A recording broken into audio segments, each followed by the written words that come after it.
আপনাদেরকে দেখাবো যে এই বঙ্গবন্ধু এভিনিউ আওয়ামী লীগের কেন্দ্রীয় কার্যালয়, যে কার্যালয় বাংলাদেশে গত 15 বছরে ভয়াবহ দুঃশাসনের এক প্রতীক।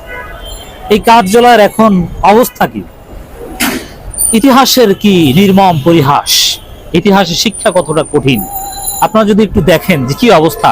আমরা যদি একটু এদিকে দেখি, যে একেবারে আপনারা দেখতে পাচ্ছেন যে ভাঙা চূড়া, এখানে যত নেম প্লেট থেকে শুরু করে এখানে জন্ম মৃত্যু বা আওয়ামী লীগের কার্যালয় শেখ মুজিবের একেবারেই সব ভেঙে চুরে সব চুরমার করে দেওয়া হয়েছে।